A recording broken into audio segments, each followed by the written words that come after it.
Donc, je vais vous montrer différents cas cliniques de pathologie maculaire avec des diagnostics OCT. Vous avez ici le parallèle entre une coupe OCT et une coupe anatomopathologique. Donc, vous avez ici le parallèle entre une coupe anatomopathologique et une coupe OCT. Lorsque vous faites de la macula chirurgicale, il faut savoir analyser ces trois bandes hyper réflectives qui sont la membrane limitante externe, la zone de jonction ISOS qui est la bande la plus hyper réflective, donc, et la zone de connexion entre les photorécepteurs et l'épithèle pigmentaire. Donc on appelle ça souvent les trois bandes Adidas. Alors, qu'est-ce qu'il faut pour qu'une macula fonctionne correctement? Il faut une bonne morphologie, il faut suffisamment de photorécepteurs, un cycle visuel normal, une barrière hémato-oculaire interne et externe qui fonctionne. Il faut qu'il y ait suffisamment d'épithèle pigmentaire pour avoir la phagocytose. Et il faut suffisamment de cellules avec l'absence de trop de dépôts au niveau des cellules et un réseau vasculaire suffisant pour alimenter tout ça. Qu'est-ce qu'on analyse avant de faire une chirurgie maculaire? On raisonne sur des données épidémiologiques, sur les modalités de découverte de la pathologie, la sévérité. Est-ce qu'on est en face d'une atteinte idiopathique ou secondaire? S'agit-il d'une forme clinique particulière? Est-ce qu'il existe un dommage du tissu rétinien? Est-ce qu'il s'agit d'une urgence? Quelle est la demande du patient et quelles sont les habitudes du chirurgien? Et grâce à tout ça, vous aboutissez à une indication chirurgicale.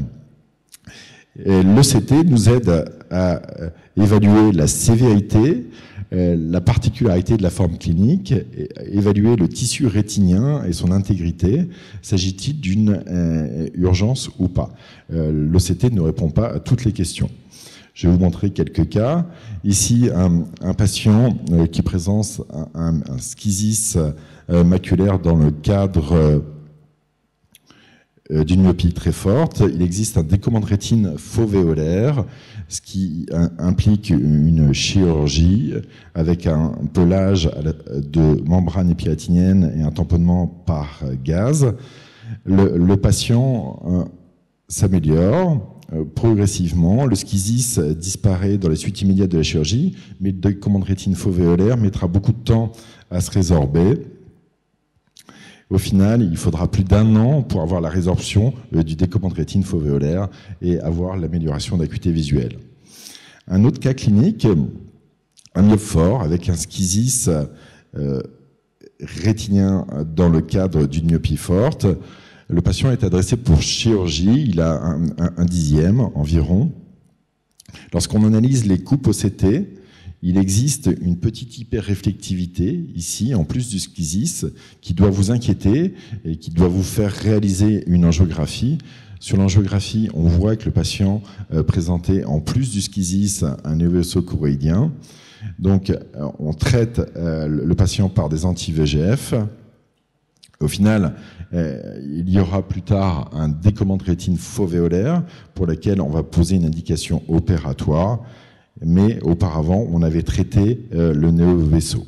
Donc, lorsque vous avez une pathologie maculaire, il faut toujours penser à l'éventualité d'une pathologie autre associée. Je vous montre 2 cas cliniques de trou maculaire.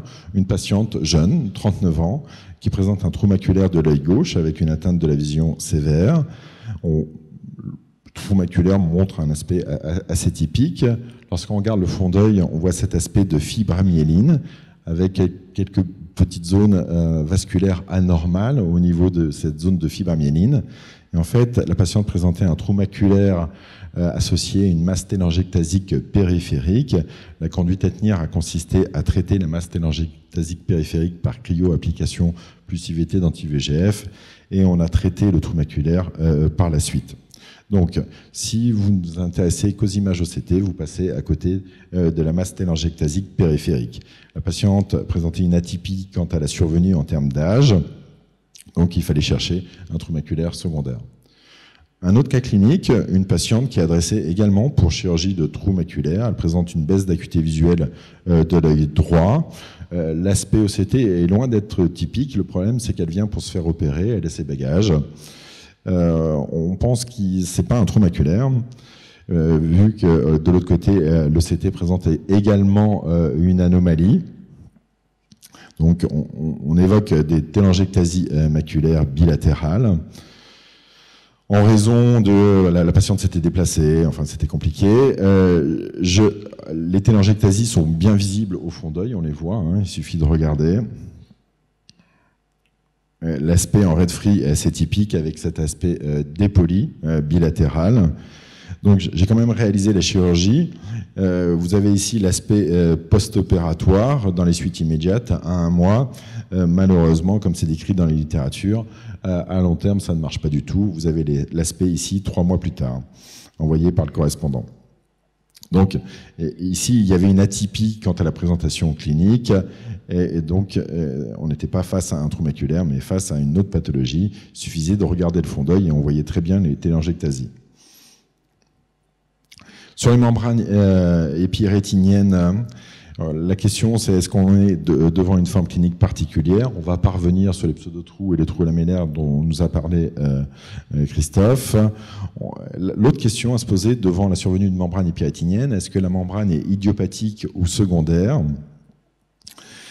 Lorsqu'on est en présence d'une membrane épirétinienne, il faut chercher de manière systématique la présence d'une déchirure rétinienne périphérique, hein, surtout lorsque la membrane évolue de manière rapide.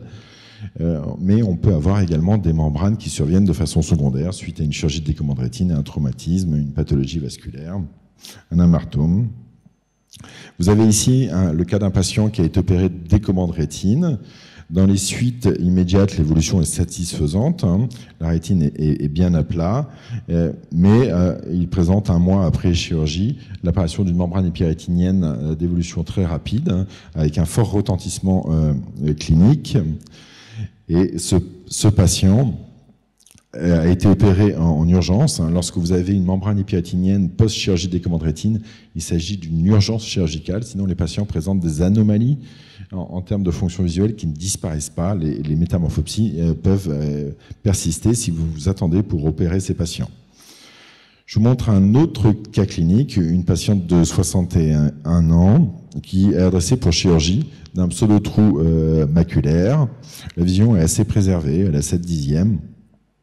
Elle a cet aspect OCT, il n'y a pas grand-chose, on peut dire qu'il y a éventuellement un pseudo-trou. Elle présente quelques corps flottants. Sur les images de fond d'œil, on voit sur l'arcade vasculaire temporale supérieure quelques taches blanches, je ne sais pas si vous les voyez, qui nous conduisent à réaliser une angiographie en fluorescéine et en infracyanine. Et sur la séquence en fluorescéine, il y a clairement des anomalies, alors qu'il n'y a rien de l'autre côté.